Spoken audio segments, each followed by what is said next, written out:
अस्सलाम वालेकुम, सुबह बखैर and a very good morning. मुझे एक बात बताएं आप लोग, क्या आप लोग मुझे जवाब दे सकते हैं कि एक औरत का बेस्ट फ्रेंड कौन होता है?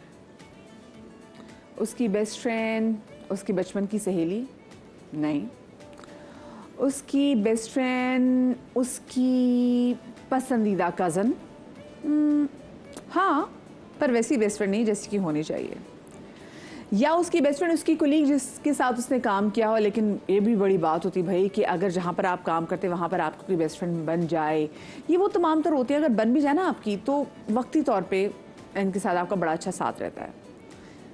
औरत की जो बेस्ट फ्रेंड होती है वो होती है, सही गैस किया आपने, उसकी बेटी, जिसमें वो अपनी झलक भी देखती है, जो उससे ही, उसकी बॉडी से ही निकली हुई होती है।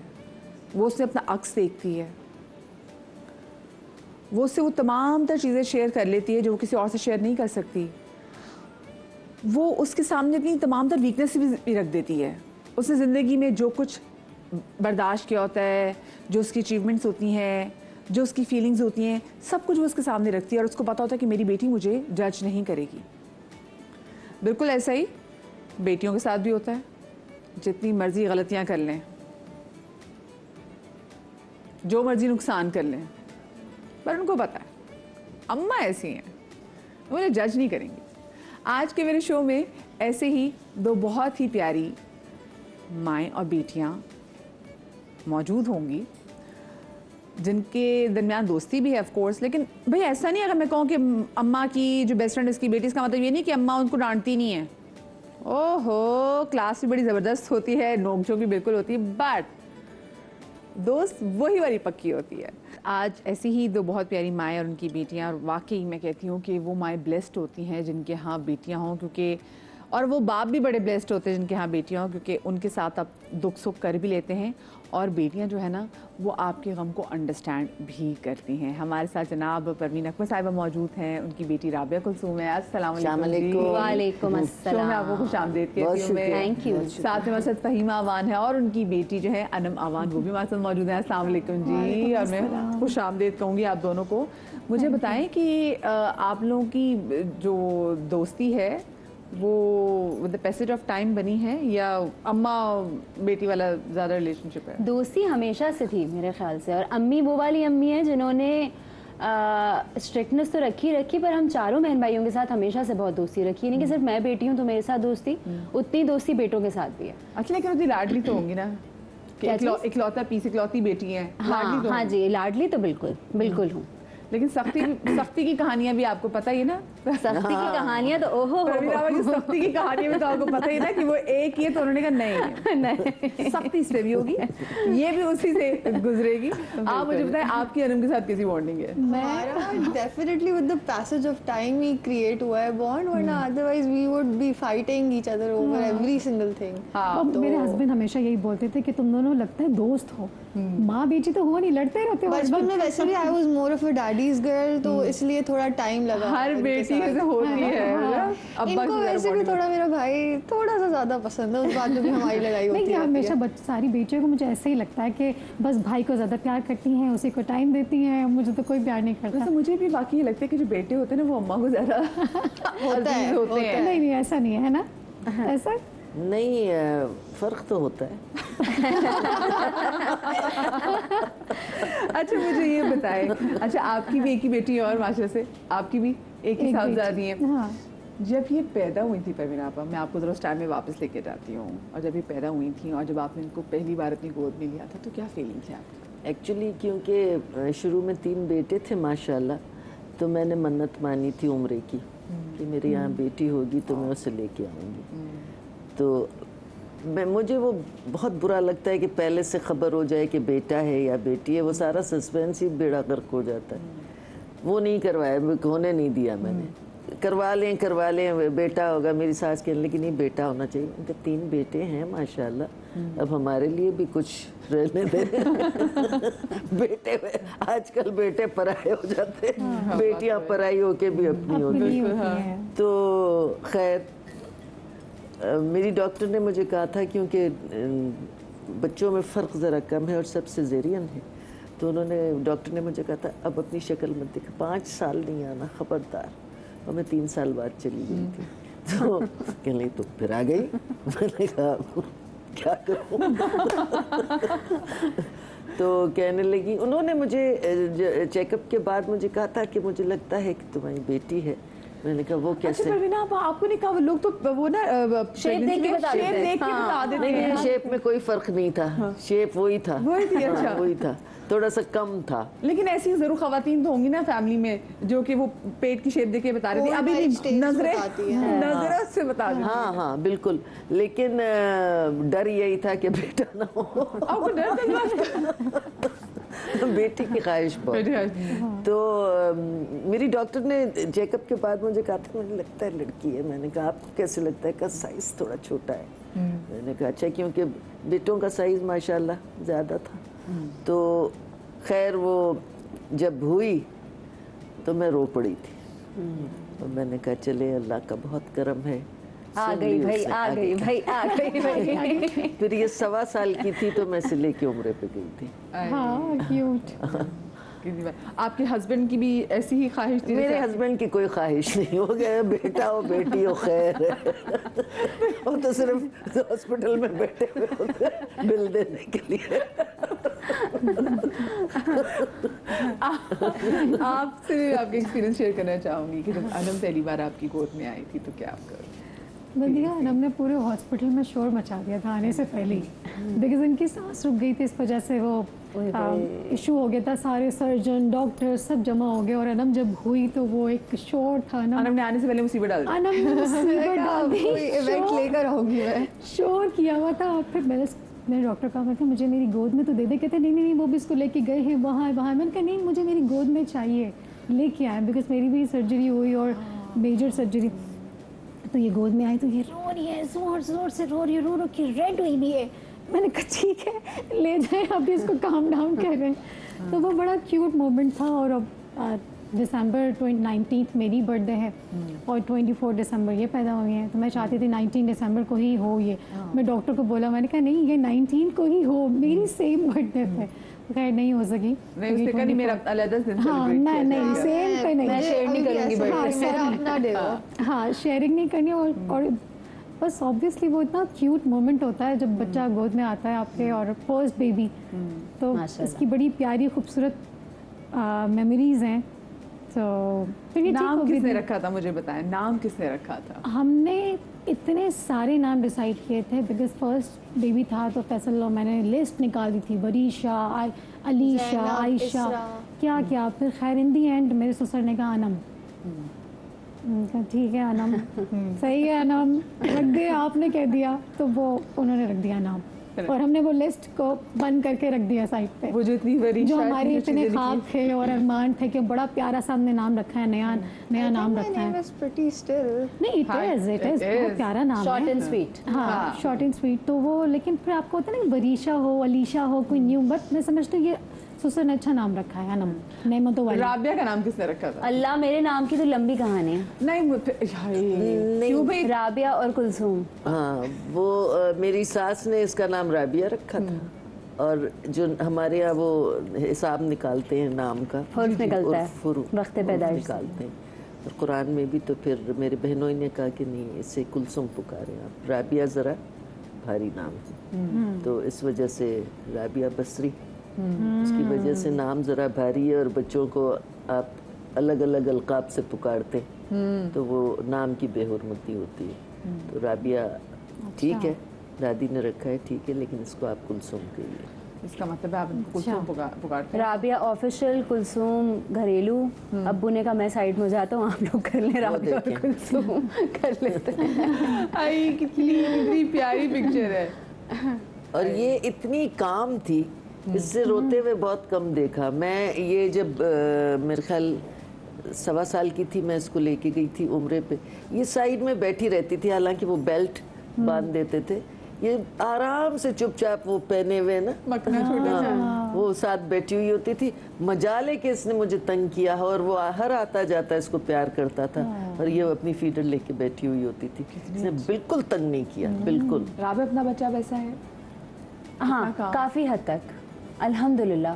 अम्मी से पूछें, बहुत काम है माशाल्लाह माशाल्लाह। अब थोड़ी बहुत शरारतें तो जाहिर है बच्चे करेंगे, लेकिन अगर आप वो करें ना, कंपेयर करें भाई वो फैजान की बेटी से पिट जाता है, बिस्से क्या। और वो भी छोटी है मेरे ख्याल से। वो तो माशाल्लाह, वो तो पता नहीं कौन सी बैटरीज लेके आई है माशाल्लाह माशाल्लाह माशाल्लाह, वो बैठती नहीं है। कल मेरे शूट के कपड़े सोफे पे रखे हुए थे, जाके कहने लगी ये किसके कपड़े हैं? मैंने कहा ये मेरे कपड़े। नहीं ये मामा के कपड़े। मैंने कहा तुम्हारी मामा के नहीं है, ये मेरे कपड़े। नहीं ये मेरी मामा के हैं। उस अपनी मेट को कहने लगी ये हमारे रूम में जाके रखो। अरे मैंने कहा ऐसा वो मेरी अम्मा की ना सही पक्की दोस्त है। हाँ माशाल्लाह बहुत माशाल्लाह। cute है। इतनी जानवर प्यारी उसकी बातें बातें करती है वो। ऐसी हैं माशाल्लाह माशाल्लाह। आप 2 मिनट के लिए ना उसको ऐसे गोद में उठा के नहीं रख सकते, यूं स्लाइड करके नीचे उतर जाएगी। 2 सेकंड के लिए भी नहीं बैठती। इसीलिए कहते हैं ना बेटियां बड़ी प्यारी होती हैं। अपनी मेट को रौनक कहने है। लगी तुम्हारा दिमाग ठीक है। वो माँ कहती है ना उसको। अच्छा, आपकी शख्सियत में क्या आपने बड़ी तब्दीली देखी जब बेटी पैदा हुई आपकी? काम हो गई मैं थोड़ी सी। इससे कभी मैंने यूँ टच भी नहीं किया है। बेटे तो बहुत पिटे मेरे हाथ से, बेटी को मैंने कभी ना मारा है। हाँ डांटा ज़रूर है, सख्त वाला डांट, लेकिन मैंने इसको कभी उंगली नहीं लगाई। और किस बात पे ज़्यादा डांट पड़ती थी? पढ़ाई पे। पढ़ाई पे। हाँ, क्योंकि पढ़ाई इन्होंने अपने लिए इतनी मुश्किल चूज की थी। डेंटिस्ट्री। दांत तोड़ देते हैं ये हाँ। आपसे ही पैसे लेके। हमने ऐसी तरह की प्लानिंग की है कि आप दांत तोड़े मैं बनाती हूँ। और इतना टफ था इसका, इसके सब्जेक्ट्स इतने मुश्किल होते थे, लेकिन अल्हम्दुलिल्लाह बच्चों ने पढ़ाई में तंग नहीं किया। लेकिन ये ज़रा क्योंकि लाडली थी तो ये ज़रा सी पढ़ लूँगी। और बहन भाइयों में और बहन भाइयों सबसे लाइक कौन निकला फिर? मेरा बेटा जो लंदन में, वो सबसे लाइक वो सबसे ज़्यादा, और सबसे धक्का स्टार्ट वही था। उसका नाम धक्का स्टार्ट था हमेशा से। वो सबसे ज्यादा पढ़ा लिखा हम सब में वही है माशाल्लाह। इस वक्त सबसे ज़्यादा पढ़ा लिखा वही है। सबसे ज्यादा डिग्रीज उसके पास है। धक्के की बरकत चेक की है आपने? हाँ धक्के की बरकत। मैंने तो उससे कहा, मैंने कहा बेटा तू तो हमें जलील करवा दिया था। हमें आइडिया नहीं था। मैंने कहा हम अपनी पिटाई वापस ले। पहला मास्टर, दूसरा मास्टर, तीसरा मास्टर। हमने कहा भाई मतलब कुछ हमारे ऊपर भी कुछ रहम करो, हम अजीब सा फील करते हैं। मास्टर्स पे मास्टर्स किए जा रहा है माशाल्लाह। तो सबसे ज्यादा पढ़ा लिखा वो निकला है माशाल्लाह। आपने अपनी पर्सनालिटी में फ़हीमा कितनी तब्दीली देखी जब अनम पैदा हुई? मुझे लगा कि जब आप अपनी अम्मी को तंग करते थे आप रियलाइज़ नहीं करते, फिर बेटी जब करती है तो फिर आप कहते हैं कि ठीक है अम्मी वाज राइट। तो वो सारी चीज़ें फिर आप खुद चेंज करना शुरू करते हैं कि ठीक है अम्मी जो कह रही थी ना ये नहीं करना, तो फिर मैं अपने अंदर वो चेंज लाती थी। मैं कहती थी पहले मुझे चेंज करना है, तो फिर अनम चेंज होगी। और अनम कैसी थी जब ये छोटी थी? शरारती थी? अनम तो मुझे चुप-चुपीती लगता है सी कि थी? जैसे अपनी भतीजी की बातें कर रही है ना, अनम यही है। अनम हाथ नहीं आती थी। अनम गायब होती, अगर हम कहीं गए हैं और अनम थोड़ी देर में अगर मैंने हाथ छोड़ दिया अनम गायब, और मैं पीछे पीछे भाग रही हूँ अनम कहाँ है, किधर है। लीश तो पे अनम वाज होती थी नॉटी, हर वक्त। Hyper active. येलो कलर की स्ट्रैप वाली लीश थी, ये लोग मुझे बांध के लीश भी रखते खोल थे। लेती थी। बहुत नॉटी बेबी थी और हर चीज़ में मेरी तो कोई कॉस्मेटिक नहीं बचा हुआ होता बिल्कुल था। चाहे वो परफ्यूम हो, लिपस्टिक्स हो, चीज़ें हो, उसकी पेंटिंग होती थी चीज़ों की, सबकी सब डिस्ट्रॉयड, सब खत्म। डांट पड़ी इसको? कोई मार पड़ी आपसे? बहुत बहुत। आई थिंक मेरे छोटे भाई से ज्यादा पिटाई मेरी हुई है। हाँ, क्योंकि वो थोड़ा काम है, वो काम बड़े बहन भाइयों को जरा मार पड़ती हम है। लोग पहला प्रोजेक्ट होते हैं ना, टेस्ट सब्जेक्ट होता हाँ, है, ये सही है। हम पे सारा टेस्ट हो जाता है, फिर आगे वाले सही होते हैं कि आप रिलैक्स करो। तो इसको वही ऑब्वियसली घर में जॉइंट फैमिली में थे तो सब सास बोलती थी इसने आज फिर ये कर दिया, आज इसने फिर वो कर दिया, तुम इसको देखती नहीं हो। तो वो ये भी प्रेशर होता है ये। बहुत और ज़्यादा। फिर ना वो बेसिकली गुस्सा है जो उतरता है सब बच्चे पे। बेचारे मासूम बच्चे पे, पहले बच्चे पे निकलता है। तो फिर आपको क्या लगता है इस मार का फायदा हुआ? ये अपनी बेटे से ज्यादा समझदार है? समझदार तो है, फायदा तो हुआ है। लड़कियां वाइज होती हैं। फिर ऑलरेडी जरूरी नहीं। हमेशा मुझे से अब लगता है जैसे अब फैसल चले गए और असद 13-14 का है, इसको संभालना इतना मुश्किल। इसको मुझे लगता है कि बड़ी भी हो गई है और इतनी समझदार लड़कियां होती हैं, उनको ज़्यादा सिखाने की ज़रूरत नहीं होती। मुझे लगता है इनबिल्ट होता है, अल्लाह ताला ने उनको सिखा के ना एक बनाया हुआ होता है कि सीखी सिखाई आती है, बल्कि आपको सिखा रही होती हैं, बता रही होती हैं। अनम, आपकी पर्सनालिटी में और आपकी अम्मा की बॉन्डिंग कितनी स्ट्रॉन्ग हुई अब्बा के जाने के बाद? बहुत ज़्यादा, बिकॉज ऑब्वियसली लाइक अब एक डिप्रिवेशन थी तो कहीं ना कहीं तो वो फिल करनी थी। तो she was there with us पूरा टाइम हर वक्त, तो बहुत अच्छा उसकी वजह से इम्पैक्ट पड़ा। I think we gotten more closer after his passing, तो इट्स बिन नाइस। अच्छा, फैसल बहुत एक्सप्रेसिव थे, तो मैं इतनी एक्सप्रेसिव नहीं हूँ। अब मैं कोशिश करती हूँ मैं एक्सप्रेस करूँ कि हाँ हाँ प्यार कर रही हूँ। जैसे वो जोक करते थे, हंसते थे, गाने गाते बहुत थे। एक्सट्रोवर्टेड हम पिक्चर्स भी दिखा रहे हैं इनकी भी, ये बचपन की इतनी प्यारी पिक्चर, ये छोटी सी अनम है जिसको हम देख रहे हैं। अल्लम ये चूचू दंदिया भी आई नहीं यहाँ पे। माशाल्लाह। अच्छा क्यों, वैसे मुझे बताएं अनम, मैं तो अक्सर अपनी अम्मी से कहती हूँ बाल क्यों करवा देती थी, टेंड क्यों करवा देती थी? मेरी बहुत टेंड हुई है हमेशा। तो आपने इसका बदला लिया? आपने इसका बदला लिया? नहीं, बदला नहीं लिया। मुझे लगता है बाल घने होते हैं। बाल अच्छे होते हैं, बाल अच्छे होते तो हैं। मुझे बताएं गोरे तो टेंड ही नहीं खाते, उनके बाल किससे अच्छे ये बड़ी बहस है कि बाल जो है वो जेनेटिक होते हैं, उससे काटने से कुछ नहीं होता। लेकिन अगर मैं अपनी बात करूं तो मेरे बाल बहुत हल्के थे, तो काट काट के अम्मी ने बाकायदा अच्छे किए over the period of time. यानी कि मेहनत की बालों पे। मेहनत की, अम्मी ने बहुत बाल काटे हैं मेरे। उसके बाद अब जब ये अपने हत्थे खुद चढ़ गई तो फिर इन्होंने तेल लगाना छोड़ दिया। सारा वक्त वो ये मैंने कहा इससे लंबे नहीं होंगे, एक्शन भी तो करना है ना, इससे लंबे नहीं होंगे, इससे निकल रहे हैं बाल।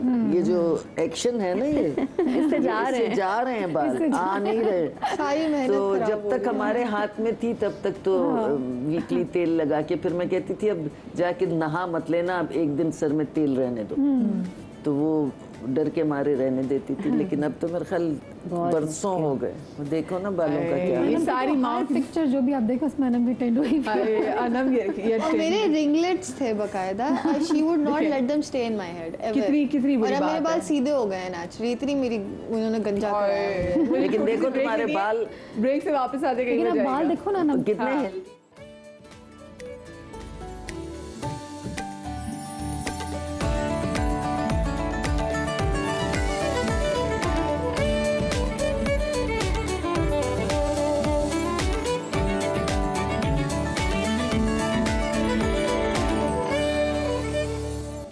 जी ब्रेक के बाद आपको एक बार फिर से खुश आमदीद कहती हूँ। परवीन आप हमारे साथ मौजूद हैं, फ़हीमा हमारे साथ मौजूद हैं, दोनों की प्यारी प्यारी बेटियाँ राबिया कुलसूम और अनम अवान हमारे साथ मौजूद हैं। और आजकल तो अनम की वो बड़ी राबिया की बड़ी मज़े की वो जो वीडियो है वो वायरल हुई हुई इंस्टाग्राम पे हम देखते हैं, वो जो परे बैठे हैं दोनों मियाँ बीवी इतने ज़बरदस्त चुनावी वीडियोज़ बनाते तो बहुत मजे। थैंक यू और बनाते रहे। थैंक यू, बिल्कुल। हम देख के खुश हो जाते और हैं कंटेंट आ रहा है और कंटेंट आ रहा है, हम उस पर खुश हो जाते हैं। अच्छा, क्योंकि आज का हमारा शो स्पेसिफिकली मेरे दिल के बड़े करीब इसलिए भी है क्योंकि मेरी अम्मी रिसेंटली, आप लोगों को मालूम है कि my mother recently passed away, तो बड़ा आपको होता है बहुत सी चीज़ें। कल ही ऐसी कोई चीज़ हो गई मेरे साथ और मैंने कहा यार ये ऐसा था या नहीं था, मैं अम्मी से पूछती हूँ।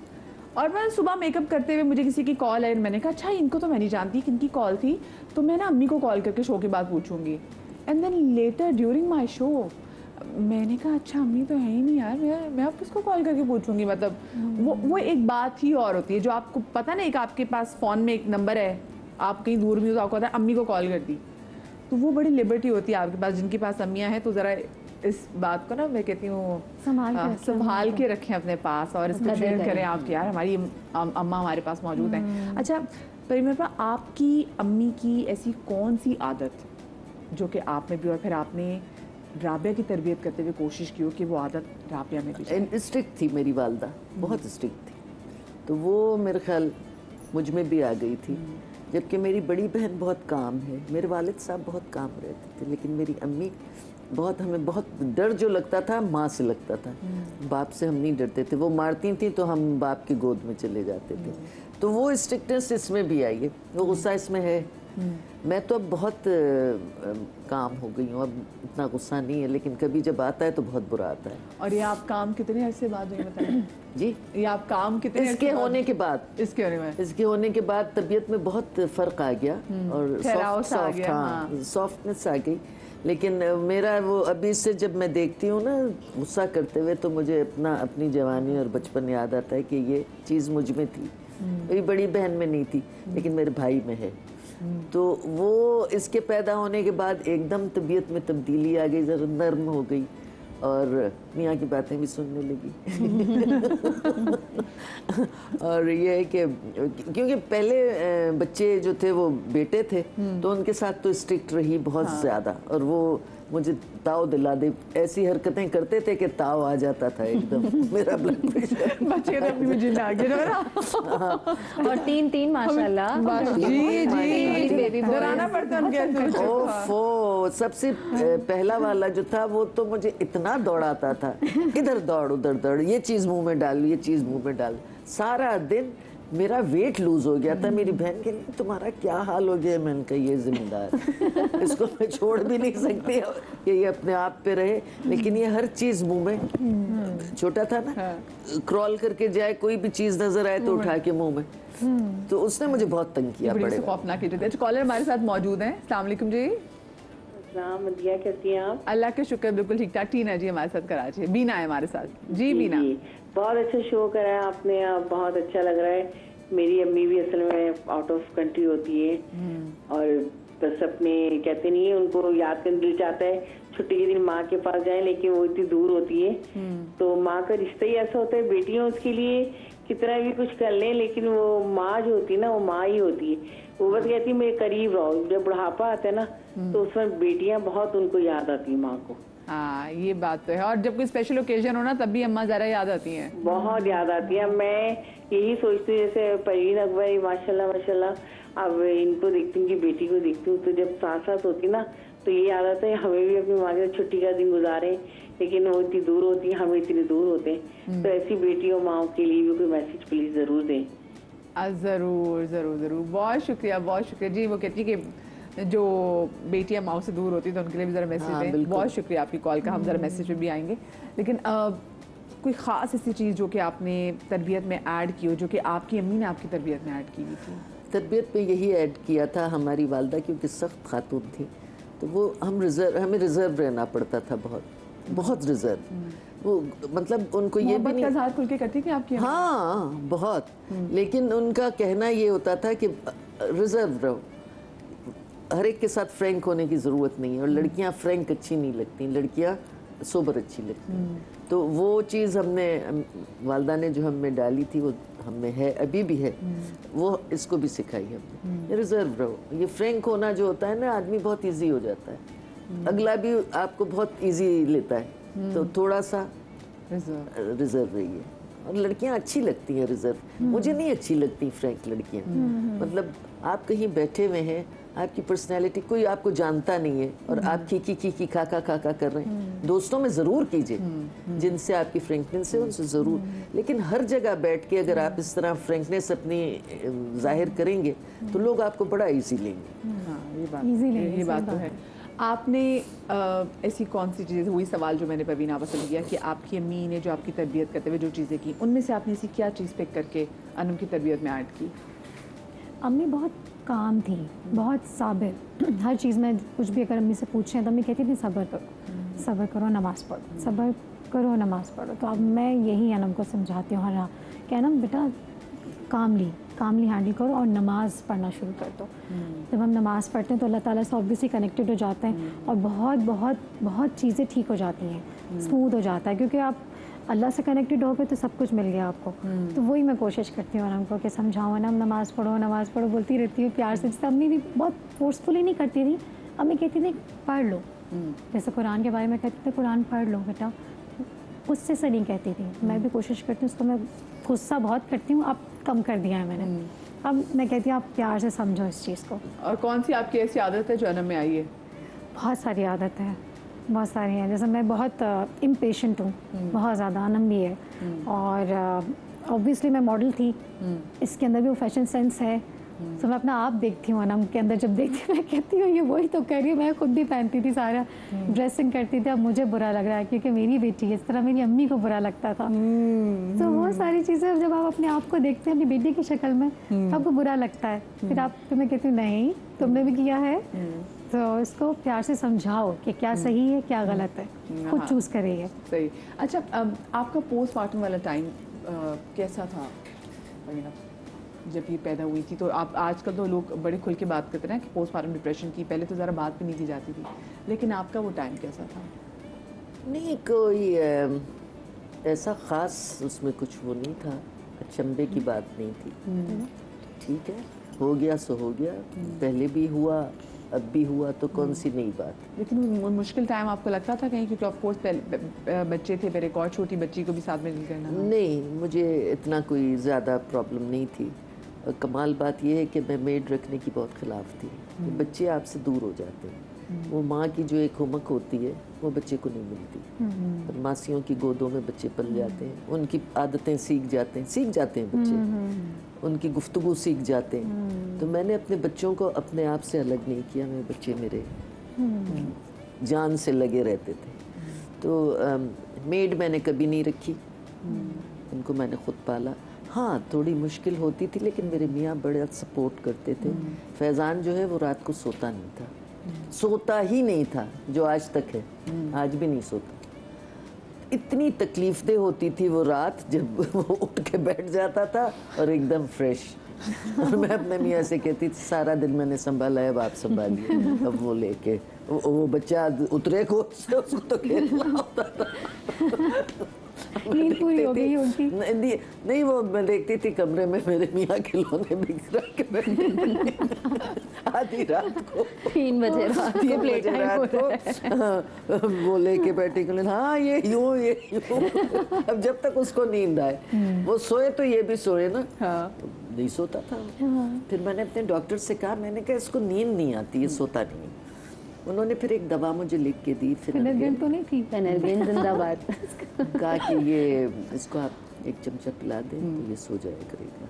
मैंने कहा सारी रात सोएगा? हाँ, सारी रात सोएगा। वो जी मैं तो फटाफट लेके आई। अल्लाह तेरा शुक्र है, चलो कुछ तो। वो चमचा भर के उसको पिलाया, वो थोड़ी देर बाद यूँ मैंने कहा सो रहा है, अब सो जाएगा। सो गया वो 2 बजे रात को, फिर उठ के बैठ गया। कौन सी फेनर्गेन? 3 साल की उम्र तक फेनर्गेन पिया है और सो के नहीं दिया इस आदमी ने, आज भी नहीं सोता। एग्जैक्टली अनम सो के। मैं अपनी बहन को फोन करके कहती थी खुदा के वास्ते दोपहर को इसको ले जाओ मुझे थोड़ी देर से। और आप यकीन करें ये सेम चीज़ हादिया में आई है। हाँ बिल्कुल। हम बेचारी, उसको मैं देखती हूँ, कहती हूँ माँ तुम कैसे काम कर रही हो, क्योंकि वो सोती नहीं। वो सोती नहीं, सोएगी उठ जाएगी, सोएगी उठ जाएगी। वो कहती है कौन से गुनाहों की सजा है। मैंने कहा ये शख्स ये भी नहीं सोता था, नहीं सोती। अनम छोटी सी थी, मेरी अम्मी घर आई ना, रुबी मेरे पास। अम्मी ने कहा अच्छा अनम को मैंने सुलाया, थोड़ी देर में अनम उठ के बैठ गई, फिर सुलाया, उठ के बैठ गई। अम्मी ने कहा बेटा ये तो सोती ही नहीं है, तुम तो सारा दिन सोती थी, ये किस पे गई है? किस तो मैं सुला दूं तो उठती ही नहीं थी। बाबा का स्लीपिंग स्केड्यूल भी थोड़ा ऑफ रहता है मेरे हस्बैंड तो आई थिंक तो आ गया तो फिनर्गेन मैंने इसको भी इतनी पिलाई है, लेकिन ये भी वही वाला था। अच्छा, कुछ बच्चों को नहीं सूट करती, लेकिन एक और ड्रॉप्स वगैरह भी आते, कहते हैं बच्चों को नींद आ जाती। मेरे भाई के बच्चे, वो मैं टीवी पे कहना नहीं चाहती, लेकिन वो कोई बहुत ही खबीज बच्चे क्या करूं, और कोई वर्ड यकीन माने बहुत इज्जतदार मेरे वर्ड इस्तेमाल किए तो ड्रॉप बहुत शरारती थी, उनको ड्रॉप देती थी, बच्चे नाचते सो जाते थे। तो एक दिन मुझे ना बहुत ही मैंने मतलब मेरा बुरा हाल हो गया, मरने वाली होगी। तो मैंने कहा मैं क्या करूँ कि मेरे बच्चे को नींद आ जाए। वो छोटा सा, उसको हमने वो ड्रॉप दिया और हम उसमें थोड़ा बहुत उसको नींद आने शुरू हुई, लेकिन एग्जैक्टली वो आधे घंटे के बाद ऐसे उठा कि जैसे उसके पास इतनी पावर्स आ गई है। पावर नैप हो गई। वो पावर नैप कुछ बच्चों पे बिल्कुल वो सूट नहीं करते। हाँ, इस तरह के उल्टे असरात हो जाते हैं। उल्टे असरात होते हैं। मैंने एक बार फ्लाइट में पिला दी थी, लंबी फ्लाइट में, कि हो सकता है कि सो जाए। वो फ्लाइट में वो नाचा कि मुझे अल्हम्दुलिल्लाह जितने पैसेंजर थे सबने दिल में गालियाँ जरूर दी होंगी। अच्छा, आपको पोस्टमार्टम हुआ था जब अनम पैदा हुई थी उसके बाद? हुआ था थोड़ा सा, ज़्यादा नहीं हुआ था, ठीक थी मैं। तो उसमें क्या कहते हैं, जो चीज़ें स्मूथ कैसे रही थी, हस्बैंड ने आपके ज़रा साथ दिए या अम्मा ने ज़रा साथ दिए? वो कहते हैं ना कि अगर जब बाकी घर वाले आसपास होते हैं और जब वो आपको सोने का टाइम भी देते हैं, जो बच्चे की टेक केयर करते हैं, तो वो आपको इतना हिट नहीं करता है। सपोर्टिव नहीं होते नहीं होते कोई भी सपोर्टिव, बिकॉज ऑब्वियसली हस्बैंड की जॉब होती है, उनको भी जाना होता है। सास ने किया था सपोर्ट, वो करती थी। तो जॉइंट फैमिली के ठीक है, थोड़े बेनिफिट्स हैं इसमें, थोड़े नहीं बहुत है। हाँ, कभी नन करती थी सपोर्ट, और वो उसकी भी शादी नहीं हुई थी, और सास करती थी। मैं कहती थी आंटी मुझे सोना, आप, हम टर्न्स लगाते थे। सो वो कहती थी अब तुम सो जाओ, फिर मैं सो रही हूँ, तुम देख लो उसको, ये बहुत हाइपर एक्टिव है, ठीक है, बहुत हाइपर एक्टिव। तो वो ठीक है, अकेले रहती हैं जो लड़कियाँ, उनको ऑब्वियसली बहुत ज़्यादा मुश्किलात होती हैं, लेकिन जॉइंट फैमिली में मज़ा आता है। जॉइंट फैमिली सिस्टम में टर्न्स लग जाती हैं, आपको थोड़ा सा आराम मिल जाता है। सही, तो इसका मतलब वो ज़रा शुक्र है आपको, अल्लाह के लिए आपको वो चीज़ हिट नहीं की। अच्छा, ज़रा मैं आप लोगों के साथ एक गेम भी ज़रा खेलूंगी कि आप लोग अम्मी को कितना जानते हैं, ठीक है? अनम और राबिया से ही है गेम, ठीक है? आपकी अम्मी जब गुस्से में होती हैं तो वो एक जुमला जो वो लाजमी बोलती हैं वो क्या है? मैं जब मर जाऊंगी तब एहसास होगा। ये माएँ जो इमोशनल ब्लैकमेल करती है ना, सारी माँ यही बोलती है। मैं जब मर जाऊंगी हाँ, जब मैं चली जाऊंगी ना तब एहसास होगा तुम्हें मेरा। वो काम कर जाता है वो जुमला इनका। फिर मैं कहते क्या बातें कर रही है, बैठ जाए आ जाए खाते हैं कुछ बैठ के। अम्मी का मुझे कोई याद नहीं आ रहा कोई स्पेसिफिक जुमला। मैं ये जुमले बोलती नहीं, मैं क्यों मरूंगी। लेकिन गुस्से में क्या कहती है? कुछ कहती मैं इनको सिर्फ नजरों से देखती हूँ, नजरों से नजरें तो करती हैं। खैर नजरें तो ऐसी होती हैं। हाँ एक होता है, एक झापड़ दूंगी ना मुंह पे तो पता चलेगा। वो झापड़ आता नहीं है झापड़ पे आ जाती कभी, हूँ वो ना। झापड़ कभी आता नहीं, लेकिन हाँ ये एक स्पेसिफिक टोन में होता है, एक झापड़ दूंगी ना तो पता चलेगा। हाँ, मैं मतलब टाइम वेस्ट आज नहीं शो के करती। आगाज में झापड़ की बात करें, झापड़ लगाओगी। हाँ एक झापड़ दूंगी ना तो पता चलेगा। अच्छा, आपकी अम्मी की 3 बेस्ट फ्रेंड्स कौन है? अम्मी की बेस्ट फ्रेंड्स 3 अच्छी सहेलियां। एक तो मेरी खाला है, वो बेस्टेस्ट फ्रेंड है, और एक बदर खलील आंटी, हाँ बहुत बहुत अच्छी दोस्त है अम्मी की, और आलिया इमाम। आपकी अम्मा की 3 बेस्ट फ्रेंड्स कौन है? नाम अब इतनी सारी नाम 3 जो सबसे क्लोज है। हाँ, अमरीन आंटी, मेरी खाला शैला, और अंबर आंटी।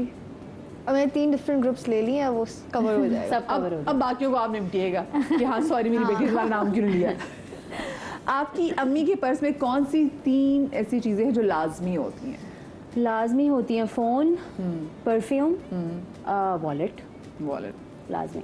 सौंफ, वो लंबी वाली क्या चीज़ होती है जिस पे गोल गोल लगा हुआ होता है ब्लैक कलर की? लौंग। चलो सौंफ समझ में आती, लौंग चाय के साथ तो जरूर 1-2 तो आप वो आपके पर्स में होती है, यानी कि आप उसमें होती है, सौंफ वाले डब्बे में ही होती है। आप चाय बना दें, लौंग में अपनी घर से लेकर आई, वो वाली बात है। और वीटाबिल्स के sugar free biscuits. Sugar free, क्या बात है जी। लौंग वैसे पहली बार सुनी, पर कुछ लोग लौंग इसलिए भी रखते हैं, वो कहते हैं जी पैसा आता है। आपने इसलिए तो नहीं रखी हुई? नहीं, मैं खाती हूँ। आपका बिकॉज मैं सेट पे जा रहे हैं और वहाँ पे सौंफ चाहिए मुझे, सौंफ तो मैं खाती हूँ, फिर लौंग में चाय में डाल के 1-2 खा लेती हूँ एवरी टाइम, बिकॉज ये सबसे बेस्ट हेल्दी चीज़ है। लौंग बहुत हेल्दी है, बहुत अभी हम भी करते हैं। बहुत हेल्दी। बल्कि मैं सबको ऑफर भी करती हूँ, आप भी लौंग लें, आप बहुत हेल्दी हो जाएगा। और माउथ फ्रेशनर भी है। लाइम ब्रेक में देना ब्रेक में हम अपनी चाय में लौंग डाल डाल के के सबकी चाय में सेट पर डल रही होती है, एक लौंग आप भी खाएं, आप भी खाएं, सब खाते हैं। क्या बात है। अम्मी का पसंदीदा अदाकार कौन है पाकिस्तान में? पाकिस्तान में? बहुत सारे हैं। टेलीविजन टेलीविजन बहुत सारे हैं। आजकल तो फाद मुस्तफ़ा फेवरेट चल रहा है, वो सभी के चल रहे हैं। सभी के। हाँ। वो तो हाँ। Who is Ahad's father? Asif रज़ा मीर। आसिफ रज़ा मीर। आसिफ रज़ा। अम्मी को अगर खुश करना हो तो क्या काम करना होता है? क्या काम करना होता है? घर के सारे काम आप करके दे दें, अम्मी खुश। जो आदत तुम कह रही थी, वो आदत Oh, है yes. सफाई की। इतनी सफाई की ये आदत है। आदत नहीं है, let me be very clear, ये बीमारी है। बीमारी OCD मतलब है। बीमारी की हद तक OCD है। इसको कहते हैं। मेरे बेड पे जब मैं चादर बिछाती हूँ, उस पे मेरे मियाँ कभी बैठते, मैं कहती हूँ अभी मैंने ठीक किया था, अभी। अरे तो कहाँ बैठूं? मैंने कहा तो तमीज से बैठे ना। इसलिए ये मेरी अम्मी वाली बात। अच्छा, अब चादर ठीक, आप बैठे हैं, आप लेटे हैं, हल्की सी सिलवट तो आएगी। कांटे लगे हुए तुम लोगों के जिस्मों पे। हाँ, कांटे। मैंने कहा अम्मी मतलब तुम लोग लेटते हो, तुम बेडशीट खराब कर देते हो। मैंने कहा ये कौन है जो ऐसे मैं इतना लेटता होगा? बेडशीट नहीं खराब नहीं होती। इसके मियाँ मुझे कह रहे ये क्या आदत है, मुझे बैठने नहीं देती बेड पे। हाँ, तंग है मुझसे, तंग। हमारी किसी एक बात पे जो लड़ाई होती है वो ये है कि बेड की और मैं बाकायदा अपसेट हो जाती हूँ। मैं बाद में सोचती हूँ यार ये तो नॉर्मल हरकत है कि आदमी कहाँ बैठे। और मतलब मैं अपसेट हो जाती हूँ कि मैंने अभी पूरा बेड शीट लगाया, आप कैसे बेड पे बैठ सकते हैं? मेरी लड़ाई क्या है, आप बेड पे कैसे बैठ? कहाँ बैठे? मैं ग्रिल पे जाके ऐसा कहते मैं दरख्त पे जाके बैठ जाऊँ। ये कैसे, मतलब इसमें क्या किया मैंने, ऐसी क्या गलती? मेरे मियाँ भी कहते कहाँ बैठूं भाई, तुम बेड के पास कहाँ बैठूं? मैंने कहा तो तमीज से बैठूं। अरे तमीज से कैसे? अब अब्बू हमेशा मुझे एक ही बात पर डांटते थे और वो ये कि मैं साफ कर देती थी। उनका सामान अगर रखा हुआ तो उनको याद है मैंने कहाँ रखा है, मैंने साफ करके अंदर डाल दिया। तो अब्बू का यही नारा होता था, सफाइयाँ हो जाती हैं इस घर में, कुछ मिलता नहीं है जहाँ रखो, क्योंकि मैं साफ कर देती थी। तो सेम मसला मेरे मियाँ के साथ है, तो थैंक यू। इसका कसूर नहीं, वो आपसे आई है। इनको खुश करना हो तो क्या चीज़ आप करना से पड़ता है? पढ़ना शुरू कर दूँ कुरान और ये सब कर लूँ ना, तो फिर शी डज एनीथिंग ऐसे। क्या बात है, डबल डबल भी खुश, अल्लाह भी खुश, अम्मा भी खुश, क्या बात है जी। अम्मी को अगर बाहर जाने का कहें तो वो क्या फौरन तैयार हो जाती हैं? हाँ, अम्मी आउटिंग के लिए रेडी होती हैं। बहुत कम ऐसा होता है कि अम्मी कहती है नहीं मूड नहीं। अम्मी अगर घर पे हैं और अवेलेबल हैं, कोई कहीं आना जाना नहीं है, कोई मसरूफियत नहीं है, तो हाँ she is up for anything, ready हो जाती है। बहुत मेहनत करनी पड़ती है, नहीं हिलती, क्योंकि फिर होता है कि मैंने मगरिब की नमाज पढ़नी है, फिर मैंने इशा की नमाज पढ़नी है, फिर मैंने कुरान पढ़ना है, नमाज पढ़ के फिर चलते हैं। कोई बात नहीं, मैं सो जाती हूँ। अच्छा, आपकी अम्मी को क्या पकाना बहुत अच्छा लगता है? मछली की बिरयानी ऐसा बना खानदान में मशहूर बस मैं आ रही हूँ खाने के तरीन लिए। मशहूर आ तरीन जाओ। डिश है। आई लव मछली की बिरयानी। आपने खाई नहीं होगी। स्टैचू ऑफ लिबर्टी वाओ, मेरे ख्याल से का खिताब मिल चुका है। हमारे घर के जो सबसे बड़े भाई हैं, शानी भाई, मेरे खाला के सबसे बड़े बेटे हैं, वो हम सब हमारे बड़े भाइयों की तरह हैं, तो उन्होंने लक़ब दिया है मछली की बिरयानी को स्टैचू ऑफ लिबर्टी। आपको ऐसी मज़ेदार बिरयानी मिलेगी। हाँ हाँ, और टमाटर की चटनी। तो अम्मी इतने मज़े से वो बनाती हैं, उनको पकाना उनको पता है, क्योंकि बनाऊंगी, स्प्रेड होगा तो फिर खानदान आएगा, खाएगा, तारीफें होंगी, सब होगा। तो अम्मी बहुत दिल से बनाती हैं, क्योंकि next time आप जब आप बना हमारे रही हैं घर भी इवेंट होता है मछली की बिरयानी। तो मुझे कॉल करनी, मैं फौरन पहुंच जाऊंगी, उड़ के आ जाऊंगी डन फौरन आ जाऊंगी। मछली की बिरयानी खाने के लिए।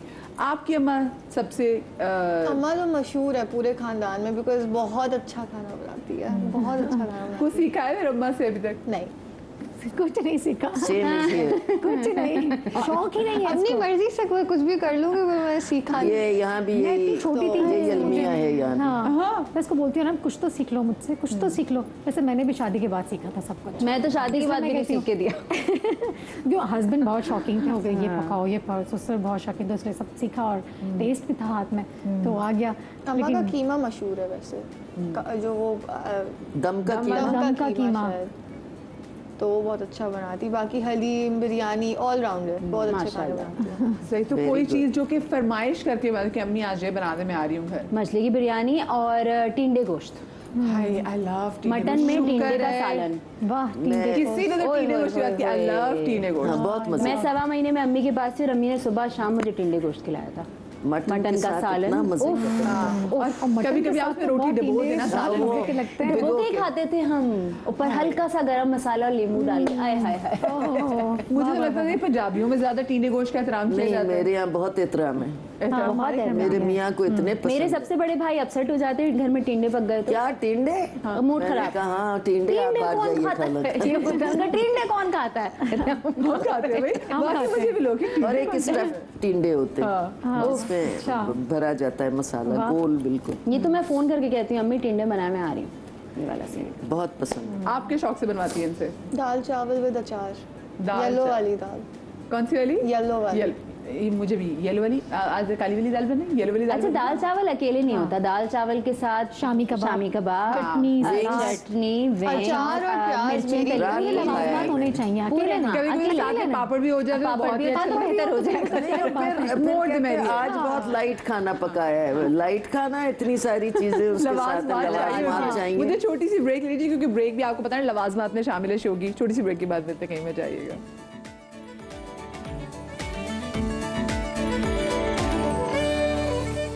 जी, ब्रेक के बाद एक बार फिर से खुश आमदीद। और अब हमारा सेगमेंट है जनाब दिल की बात, वो भी इन प्यारी सी माओं के साथ। तो अभी हम ब्रेक में यही बात कर रहे थे कि हाँ भाई, परवीन आपा तो अपने सारे बच्चों की जिम्मेदारी से जो है वो फारिग हो गई हैं। फहीमा ने इंशाल्लाह with the passage of time जो है वो ये भी फिर अपनी जिम्मेदारी से आगे जाके फारिग होंगी। लेकिन मुझे ये बताएं कि हमारे यहाँ ना अक्सर ऐसा होता है कि माएँ, हमारी अम्मी भी जब बड़ी सख्तियाँ कर रही होती हैं तो कहती हैं कि बेटा कोई बात नहीं, अभी जो भी करना है ना अगले घर जाके करना, जो भी करना है अगले घर जाके करना। तो आपने भी कुलसूम को ये लिबर्टी दी थी कि जो करना है कभी कर लिया, फिर आपने भी कहा था कि अगले घर जाके अगले घर जाके करना। इनको बहुत शौक था अदाकारी का, और मैंने इनको इजाज़त नहीं दी। मैंने कहा नहीं, मेरे घर से आप एक्टिंग नहीं शुरू करेंगे, आप अपने घर जाएं, फिर जो जी चाहे करें।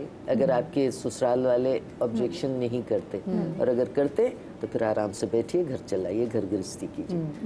तो वो फॉर्चुनेटली उनकी फैमिली जो थी, जहाँ ये ब्याह के गई हैं, वो इस कदर ब्रॉड माइंडेड लोग, उनको तो कहने लगे करें भाई टीवी पे काम, हम कहेंगे हमारी बहू।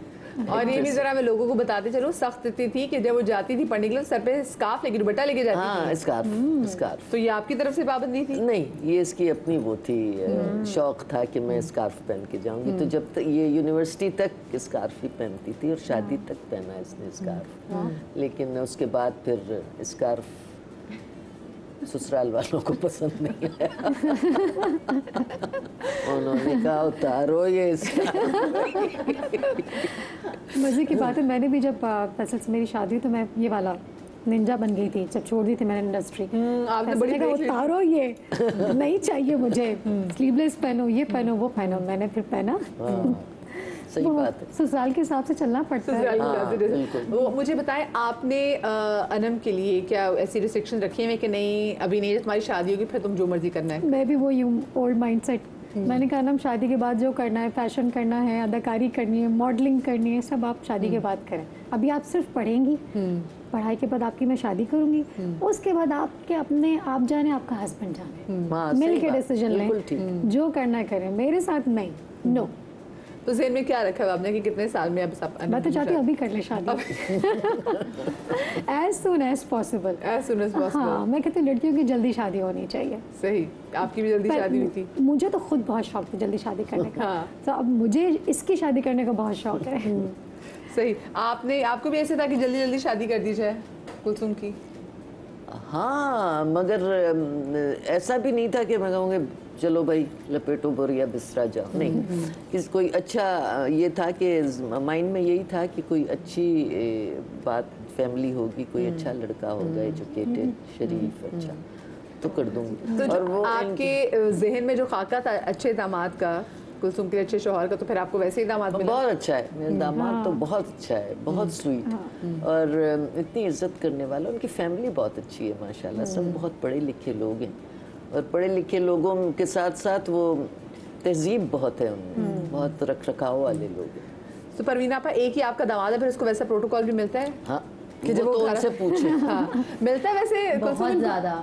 मतलब मैं इनसिक्योर हो रही होती हूँ कि ज़रा ज़्यादा हो रहा है, मतलब बेटी मैं हूँ, रिलैक्स करें सारे। और मेरे भाई भी, मेरे वालिदैन के साथ साथ मेरे भाई भी रेहान का बहुत ख्याल रखते हैं, पूरी फैमिली। मतलब और रेहान भी ज़्यादा रेसिप्रोकेट होती है हर चीज़। सो रेहान भी इतनी अच्छी तरह जलन हो गए माशाल्लाह माशाल्लाह, और क्रिकेट पे सब बॉन्ड करते हैं, लड़के जितने हैं सारे।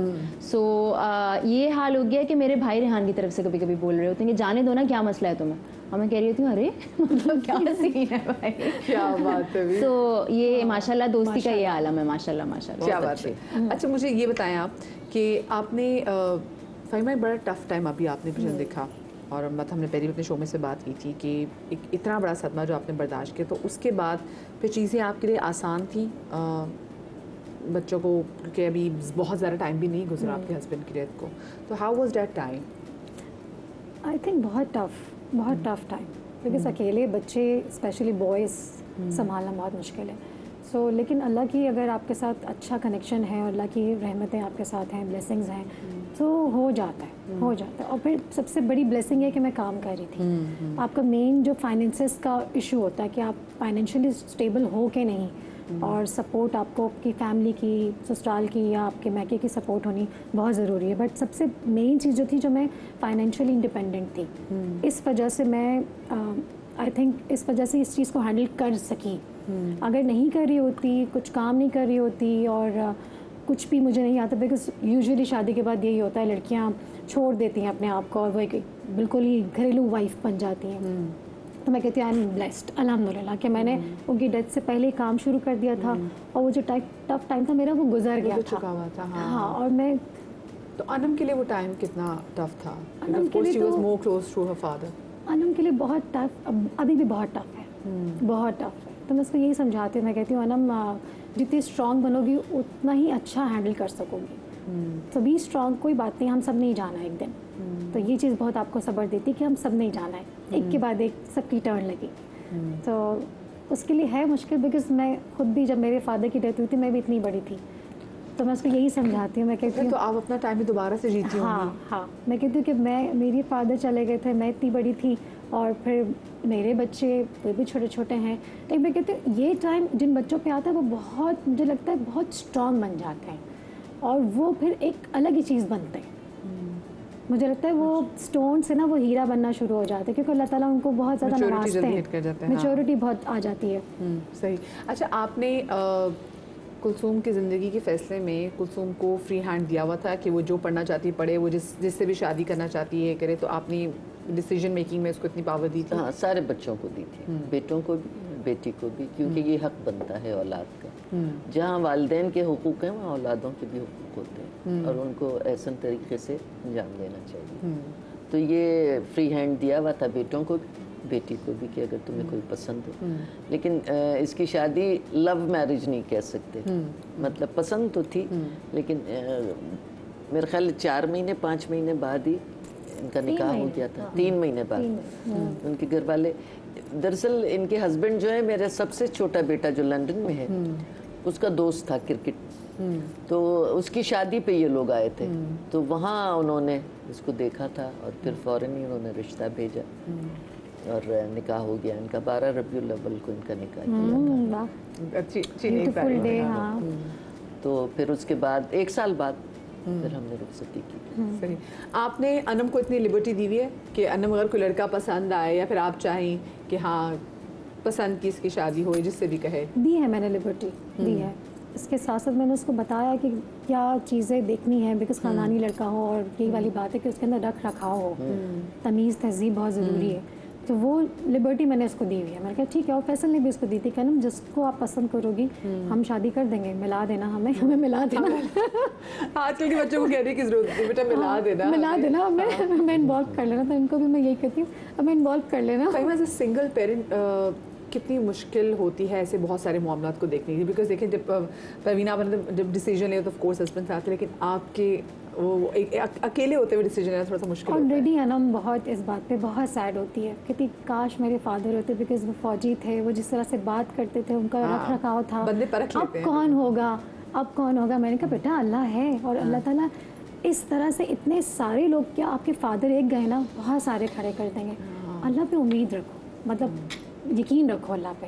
मैं कहा ठीक है चले गए, वो उनकी कोई नेमल बदल तो है ही नहीं ना, वो तो गए चले गए, इतना ही था। लेकिन है, दिल में है, दोनों के है, तो मैं इसको शो नहीं करती कि मैं इससे ज़्यादा कितना फील करती हूँ कि वो नहीं है, कमी तो है, लेकिन अल्लाह ताला से बहुत यकीन और उम्मीद है कि वो बहुत अच्छा होगा। बेशक बेशक, इंशाल्लाह इंशाल्लाह। कुलसूम की रुखसती के वक्त आपने कोई एक ऐसी नसीहत जब शादी हो रही थी तो आपने की हो कुलसूम से? नसीहतें जब रिश्ता हुआ था उसी वक्त शुरू हो गई थी। हाँ, क्या कुछ नसीहत कि बेटा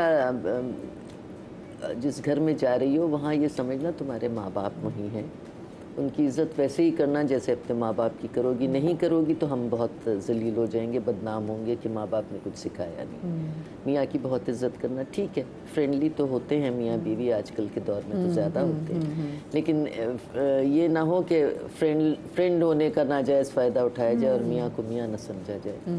और बहुत अच्छे से रहना, जॉइंट फैमिली में रहना इतना आसान नहीं होता, मैं खुद जॉइंट फैमिली में रही हूँ, तो बहुत अच्छे से रहना और शिकायत का मौका नहीं देना। कोई तुम्हारी सास या ससुर मुझे फ़ोन करके शिकायत करें कि आपकी बेटी, ये मैं बर्दाश्त नहीं करूँगी। ये तो बड़ा प्रेशर होगा कुलसूम बेग भी अम्मा को प्रेशर। वाकई अम्माओं को ये होता है कि अगले ये ना कहे कि हमने फूड बच्ची भेजी है, अगले ये ना कहे कि हमारी बच्ची को कामकाज नहीं आता। नहीं बिल्कुल, ये तो फिर माँ बाप पे बात आ जाती है ना। बच्चियाँ अगर कुछ उल्टा सीधा ससुराल में अपने आप को करें तो फिर वो बात माँ बाप तक पहुँच जाती है। वो फिर ये होता है कि ये क्या, ये तरबियत ही नहीं है इसकी, तो तरबियत कौन करता है? माँ बाप करते हैं। और माँ स्पेशली कहते हैं साया होती है। आप इस चीज़ को इनकरेज करते हैं? मैं अक्सर देखती हूँ कि घर में छोटी सी भी कोई बात होती है तो वही बात है ना, एक इंसान मजबूर होता है कि फ़ौरन अम्मा को कॉल करके बताता है, तो आप इस बात को इनकरेज करती हैं? नहीं बिल्कुल, ये ससुराल की शिकायतें करना मुझे बिल्कुल नहीं पसंद, बिल्कुल। और ये इसे पता है, ये इसके साथ कुछ होता भी होगा तो ये नहीं बोलती होगी। नहीं, मुझे नहीं अच्छी लगती ये बात कि आप बैठ के ससुराल की बातें करें और अपने माँ बाप के पास आके उनकी शिकायतें करें। नहीं, ये अच्छी बात नहीं। सही। अच्छा फहीमा, यू यंग, और जब लास्ट टाइम हमारे शो में आए थे तब भी आपसे बात करी थी, डू यू थिंक कि आपकी ज़िंदगी में इतनी गुंजाइश मौजूद है? और मैं अनम की इजाज़त से सवाल पूछना चाहूँगी कि because since I said you are young, कि दोबारा से आप वो कहते हैं ना एक रिफ़्रेश का बटन दबा सकें, दोबारा से एक स्टार्ट ले सकें, because of course you are young. बिल्कुल है, वो भी मैंने ओपन किया हुआ है, उसको ऑन कर दिया है। मैंने कहा ठीक है, We do encourage her a lot कि इस स्टेप को लें, because like you need a partner in life no matter what, and and में असद अपना चला जाएगा, मैं अपनी चली जाऊंगी, she needs a मुझे partner बहुत who's there सपोर्ट for है her. इस चीज़ की, बिकॉज बच्चों ने बहुत मुझे पॉजिटिव इस चीज़ में रियलाइज़ करवाया, और बल्कि फोर्स कर रहे हैं कि आप सेटल हो जाए। बल्कि ठीक है, मैं खुद भी रेडी हूँ, बिकॉज सेटल होना चाहिए, और एक अपना आपको पार्टनर ज़रूरी है, बहुत ज़रूरी है, कंपेनियनशिप बहुत बिल्कुल मैटर ज़रूरी। बिकॉज करती मैं है। फ्रेंड्स पे बिलीव नहीं करती कि आपके दोस्त हों, मैं हस्बैंड पे नहीं, बिलीव हाँ, करती बिल्कुल सही हूँ। बात। आपका महरम होना चाहिए, हाँ, महरम आपका हर जगह, हाँ। तो वो ज़रूरी है।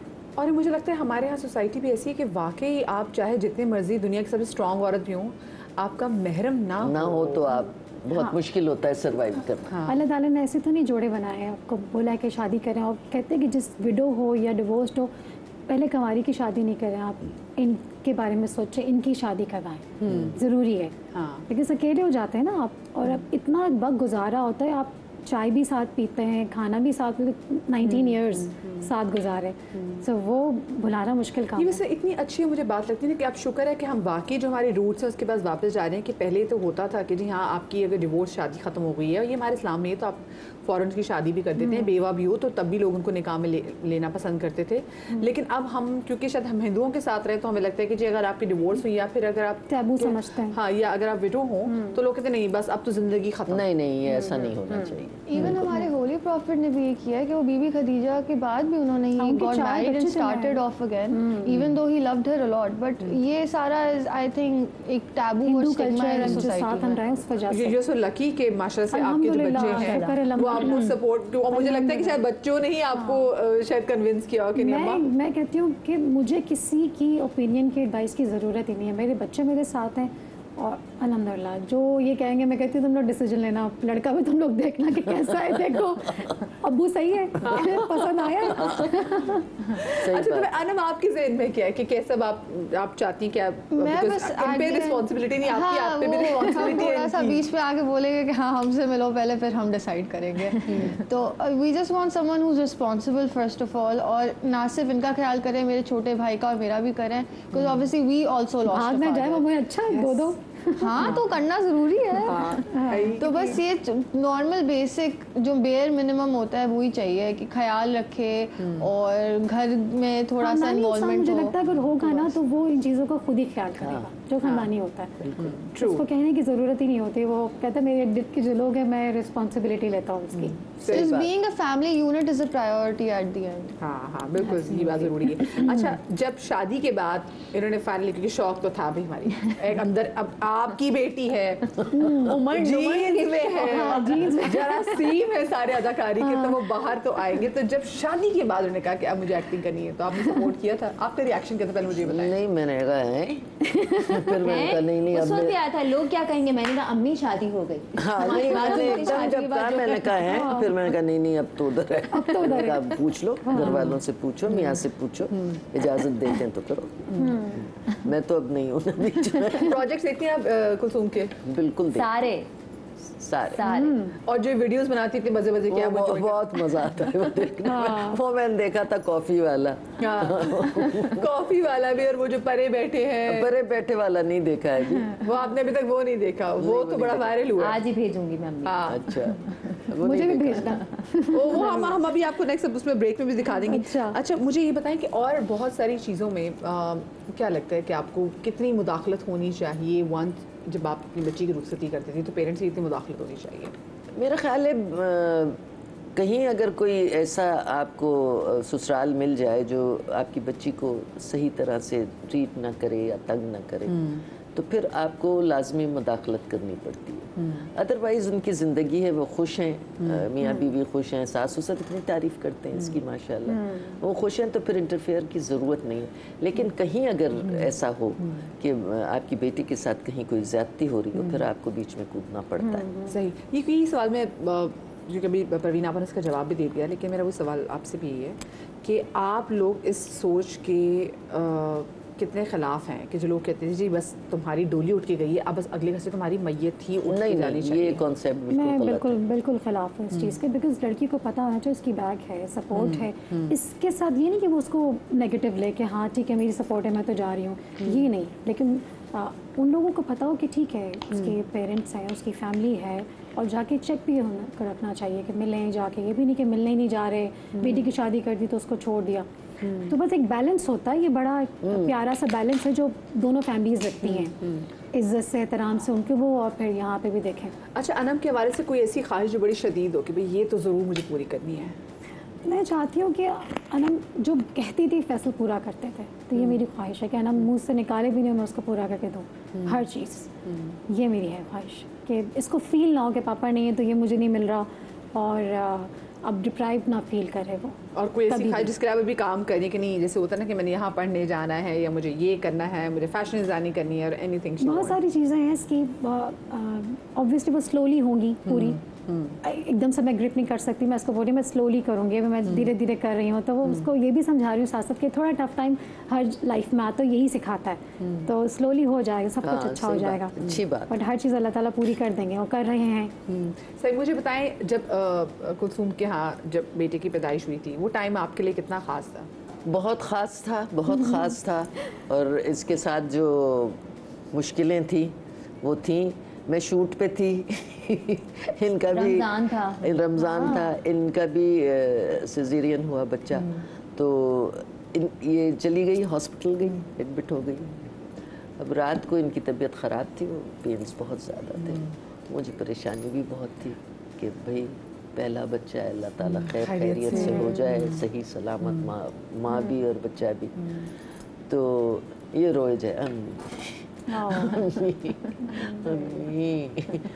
वो टाइम पे अम्मी ही याद होती, हाथ पकड़े, सिर्फ अम्मी चाहिए होती। बिल्कुल ऐसा हाथ ही है। अम्मी पकड़े शूट हुए पे अम्मी। थी और मैंने कहा था अम्मी फौरन पहुंचे। हाँ, ये सहरी के वक्त बेचारी इसने मुझे सहरी फ़ोन करके किया, अम्मी- हम सहरी के वक्त शूट पे थे, वो इवेंट शूट हो रहा था, तो मैंने डायरेक्टर को पहले बता दिया था कि मेरी बेटी एडमिट हुई है, तो मुझे किसी भी वक्त जाना पड़ेगा, कॉल आ सकती है। उनकी मेहरबानी।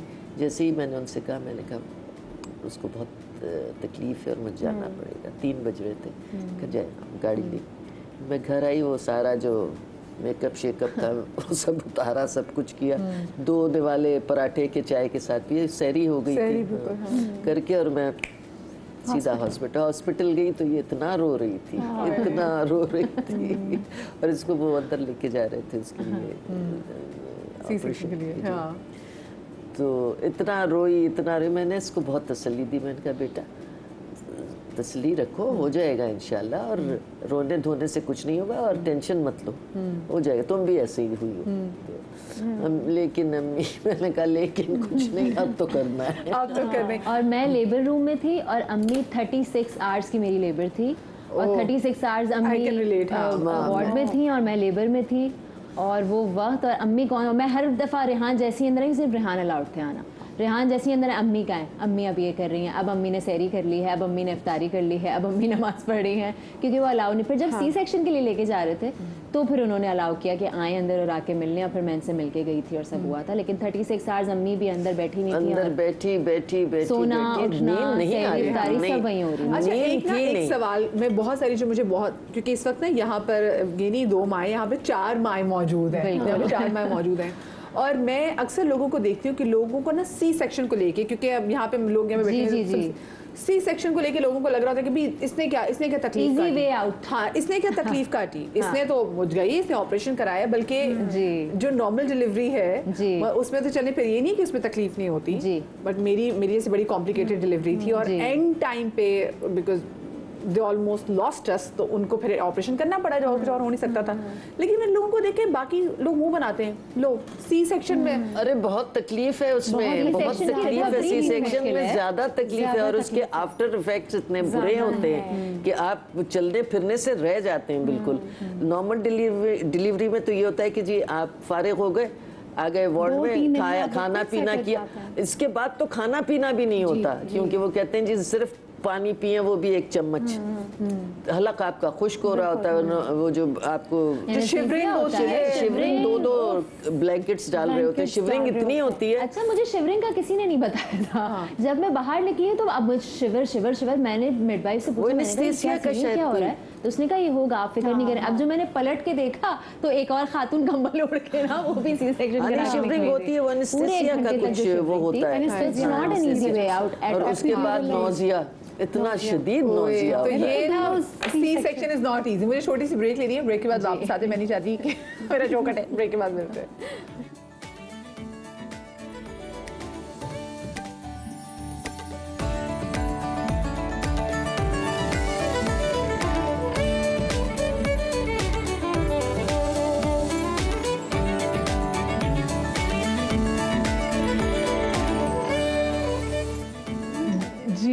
ब्रेक के बाद एक बार फिर से खुश आमदीद। मेरे साथ आज बड़ी प्यारी माएँ मौजूद है और माओं के साथ में ऑफकोर्स बेटियां भी यहाँ पर हैं, और उनमें से एक बेटी तो ऑलरेडी माँ बन भी चुकी है। और हम ब्रेक पर जाने से पहले बात कर रहे थे, ये अक्सर हमने देखा है, लोग ये बात करते हैं कि भाई जो असल में जन्नत है ना, वो तो उन माओं के पैरों तले है जिन्होंने नॉर्मल डिलीवरीज की हैं। पता नहीं लोग इस बात पे भी आपको जज कर रहे होते हैं कि अच्छा जी किसका सी सेक्शन हुआ है, बल्कि हम जो कॉम्प्लिकेशन है सी सेक्शन की, हम उस हवाले से ही बात कर रहे थे। और आप तो मुझे बता रही थी कि ड्यूरिंग सी सेक्शन आपकी आँख खुल गई। जी जी, वो एनेस्थेसिया लग गया, बेहोश हो गई। अब जैसे ही उसने वो रखा ना कट डालने के लिए, वो थोड़ा सा मुझे फील हुआ कट लगा है। उसके बाद गरम गरम गरम गरम ब्लड, जो वो कट लगा था तो ब्लड तो निकल, वो अब सारा, जब तक बच्चे की आवाज़ आई है मुझे, वो मैं बस ये आंख नहीं खुल पा रही थी, बस ये था कि बस अल्लाह मियाँ हिम्मत देना, अल्लाह मियाँ हिम्मत देना, अल्लाह मियाँ हिम्मत देना। वो बच्चे की आवाज़ आई तो मेरी डॉक्टर की आवाज़ आई कि फिर बेटा हुआ है इसको। और जितनी कन्वर्सेशन थी डॉक्टर की नर्सों के साथ, वो सब मैंने सुनी और वो मैंने उनको बताई। वो हैरान रह गई थी। एनेस्थीसिया वाला डॉक्टर तो फायर हो गया ना। हाँ, वो तो फायर हो गया कि भाई तो मर जाती है, तो इतनी तकलीफ इसका तो बहुत कैसे पता नहीं बर्दाश्त किया है ना, ये तो ख़त्म हो जाती। उन्होंने मुझे कहा, यूँ मुँह थपकाते हैं ना, परवीन, मैंने कहा जी। वो यूँ गए, कहने लगे अरे बड़ी जल्दी तुम होश में आ गई। मैंने कहा सारा ऑपरेशन होश में हुआ है डॉक्टर साहब। कहने लगी डोंट टेल मी। मैंने कहा हाँ, आपने अपने बेटे का नाम लिया आसिम। आसिम गया था इंग्लैंड से वापस आया, फिर आप वहाँ गई थी, आप यहाँ गई थी, आपने किस डॉक्टर को फायर किया था? ये यूँ खड़ी थी। मैंने कहा ये बातें हुई हैं ना? कहने लगी बिल्कुल हुई हैं। बुलाओ उसको। उसी वक्त, उसी लम्हे। और ये तो ऐसी कॉन्वर्सेशन है जो आप जिंदगी में कभी नहीं भूल सकते। कभी नहीं। ऐसा टाइम ऐसा कभी नहीं। और जो तकलीफ मैंने उठाई है, कोई और होता मर जाता।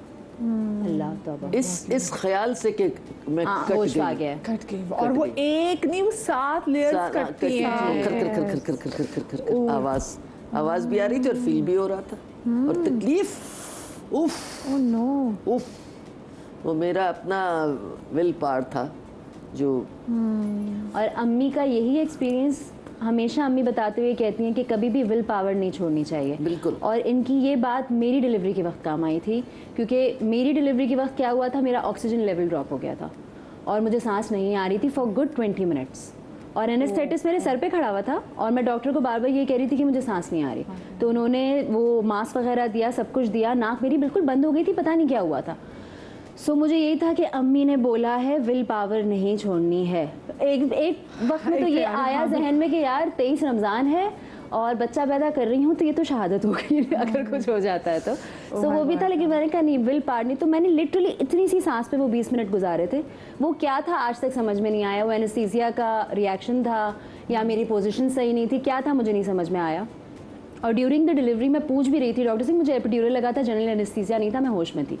सो उसने कहा भी कि नहीं राबिया, आपका ऑक्सीजन लेवल सही है, रिलैक्स, काम डाउन, आप पैनिक नहीं करें। मैंने कहा कैसे पैनिक नहीं करूं, कहाँ से नहीं आ रही सांस, मैं क्या करूं।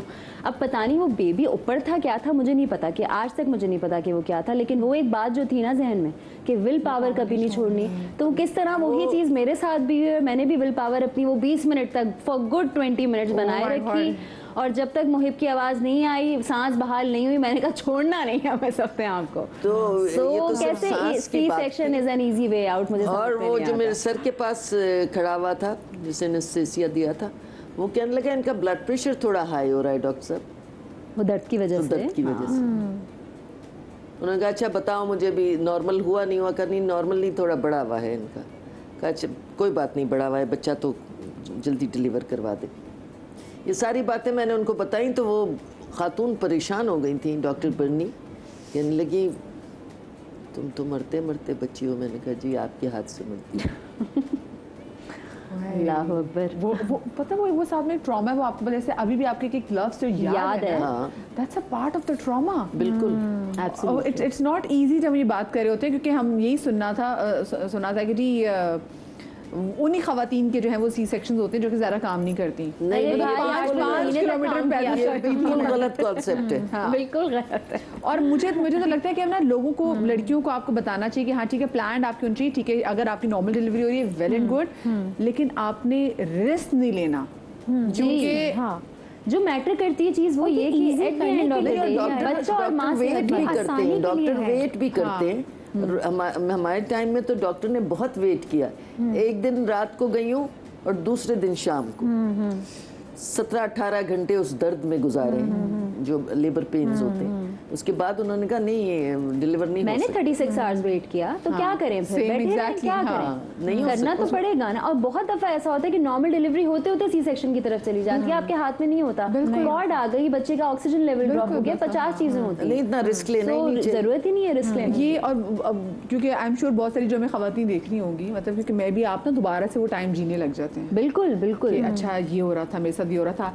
आपकी स्मूथ गई थी या फिर नहीं हमारा मेरा भी यही था, बिकॉज नॉर्मल था और पेन कुछ भी नहीं था, इस तरह से इंड्यूस करना था डॉक्टर ने। और जो इंड्यूस वाली पेन होती है वो ज्यादा वो मुसलसल बढ़ती है, वो जा रही है आ रही है और बहुत स्लो बढ़ती है, वो मीठी मीठी जी जी वो बड़ी ग्रेजुअली ग्रेजुअली जा रही होती है। वो इतनी चली गई कि जब नर्स ने चेक किया उसने कहा कि ये तो बिल्कुल पल्स लास्ट पे चल रही है नम की। फिर वो पूरा हंगामा हो गया कि नहीं वो सर्जन आए, डॉक्टर ने कहा वर्स्ट पार्ट वाज कि ये भी ओ नेगेटिव है और मैं भी O negative. I am even O negative. I am also negative I think. Negatives में एक पॉजिटिव। मेरे दोनों बच्चे ओ नेगेटिव, दोनों। मेरा बच्चा भी ओ नेगेटिव। तो वो फिर सब डॉक्टर्स परेशान, सर्जन आ गए, सो इस वजह से बहुत इशू हुआ था। यही वाली बात है ना कि उस वक्त आसानी के लिए ऑपरेशन है, कि ये आसानी के लिए है, जान बचाने के लिए, जान बचाने के लिए, तो जान बचाई हम दोनों की। तो बहुत C section is a life saving procedure. मैं हर किसी को ये कहती हूँ कि लाइफ सेविंग प्रोसीजर है, उसको इतना डिसरिगार्ड ना करें, इस प्रोसीजर को इतना बदनाम ना करें, क्योंकि हमारे जितने भी अंडर प्रिविलेज लोग हैं उनके जहनों में ये बात बैठी हुई है कि नहीं ऑपरेशन नहीं, ऑपरेशन नहीं, और इस चक्कर में लोग मर जाते हैं। बिल्कुल। तो ऑल्सो एक और चीज़, मैं क्योंकि मैं अभी भी यकीन माने मेरा बच्चा 2.5 साल का हो गया, लेकिन मैं भी सोचती हूँ कि क्योंकि आपने सुनना इतना होता है ना कि हाय जो बिस्तर से लग जाती ना खवातीन वो तो गई, तो मैं बिस्तर से नहीं लगी। मैंने पहली जो वॉक भी की थी वो मैंने इतनी लंबी वॉक कर ली थी क्योंकि मुझे था मैं बिस्तर से ना लगूं, पता नहीं बिस्तर से लगूंगी तो क्या होगा। That kills you। ना ना ना, आपने रेस्ट करना है। मैं कहती हूँ दुनिया पुट्ठी हो जाए। हाँ, मैंने रेस्ट नहीं किया था। मैं तो लोगों से कहती हूँ बिठा के कि भाई आपने 40 दिन रेस्ट नहीं करना भाई, है, आपके नो स्टिचेस मैटर हील नहीं व्हाट होंगे, फिर क्या कैसे होगा? आपने नर्सिंग करनी है, आपने सब कुछ करना है आपने। मैं तो ऐसी हो गई थी, मैंने कहा हिलना ही नहीं है।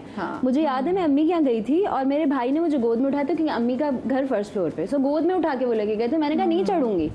जो डिस्चार्ज समरी दी थी ना मुझे खान ने, वो मैंने वर्ड बाय वर्ड फॉलो की थी कि आपने सीढ़ी नहीं चढ़नी, आपने ज्यादा वॉक नहीं करनी, आपने नीचे नहीं झुकना। मैं खुद इस दौर से गुजरी थी ना। मैंने कहा सवाल, मेरी हीलिंग माशाल्लाह बहुत अच्छी हुई थी। सो ये बातों में आना ही नहीं है। एक सी सेक्शन कोई मसला है नहीं है, अपनी जान बचाना आपका फर्ज है। उससे मैंने 36 घंटे इंतजार किया कि नहीं नॉर्मल, बट उसके बाद फिर सी सेक्शन जो अल्लाह की मर्जी है।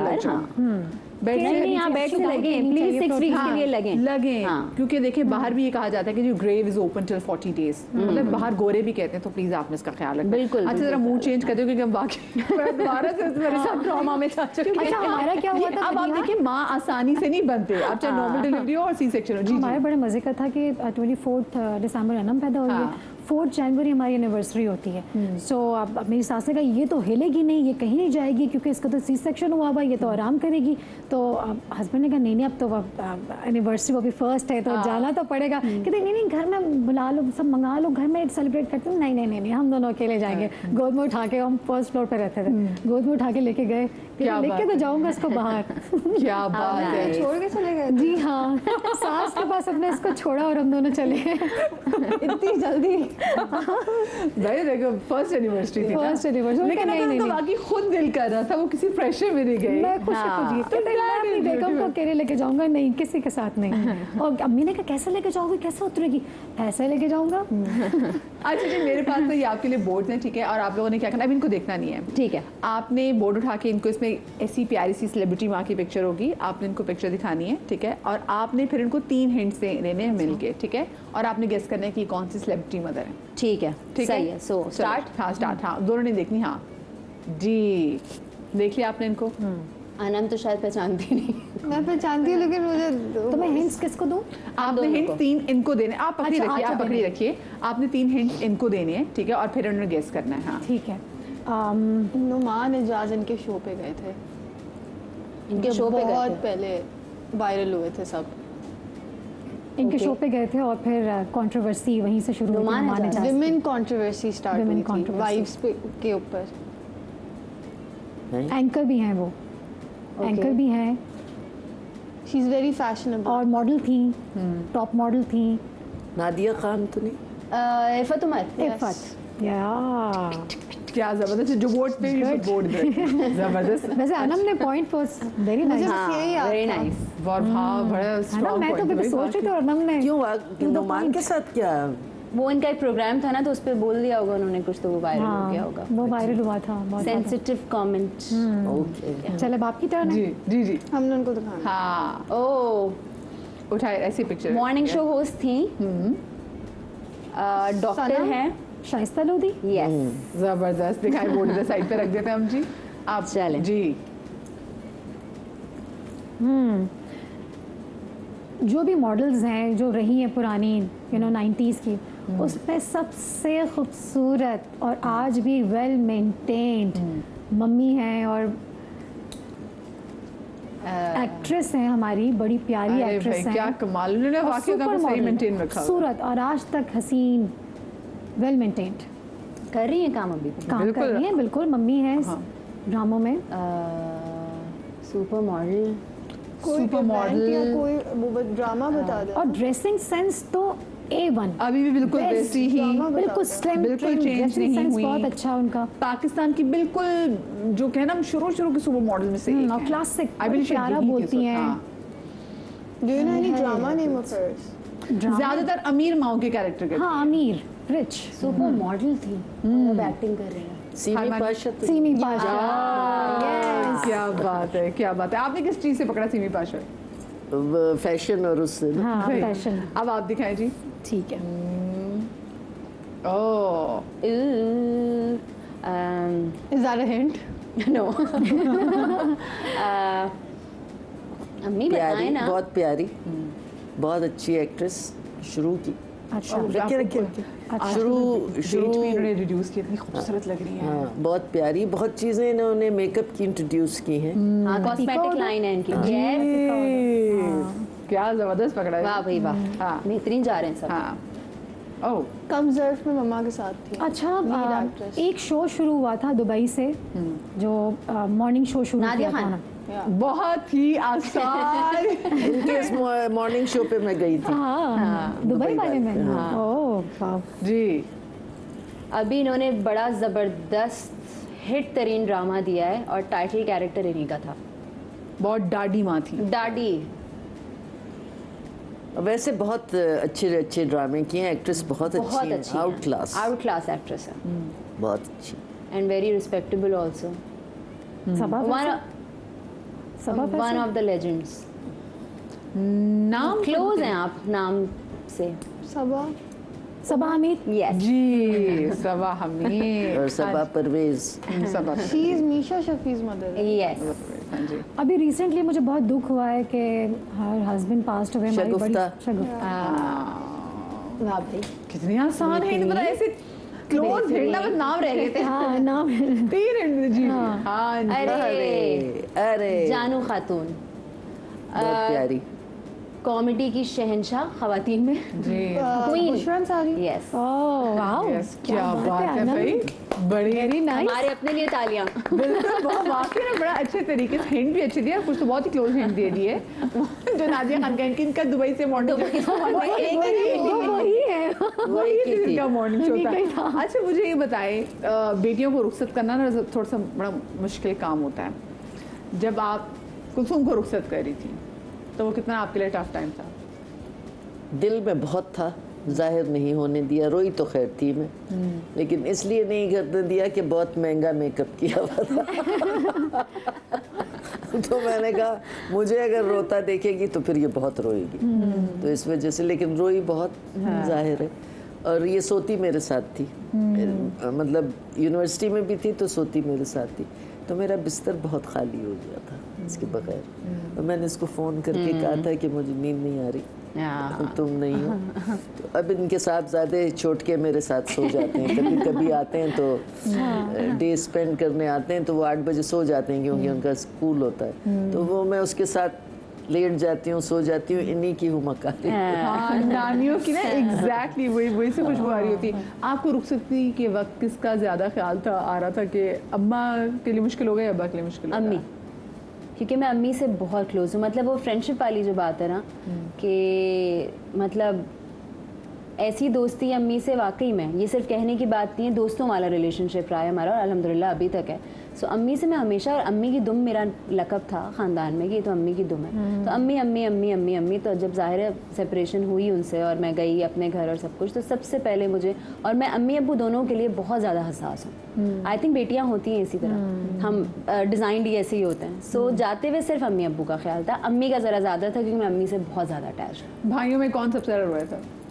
तीनों भाई बहुत रोए, बहुत रोए थे। हाँ। तीनों भाई बहुत रोए थे। अच्छा, जो खाला की फैमिली है ना, वो भी हम कजन्स उनको नहीं कहते, उन्हें हम, वो भी हमारे बहन भाई हैं। वो भी 3 बहन भाई हैं, शानी भाई, नोमी भाई और मोना बाजी। वो हमारे शो में जब आए थे बता रहे थे कि ईद पे भी जो डिनर्स होते हैं वो हमारे साथ होते हैं। सो वो भी भाई बहन है, वो कजन्स वाला सीन नहीं उनके साथ, तो वो तीनों भी बहुत रोए थे।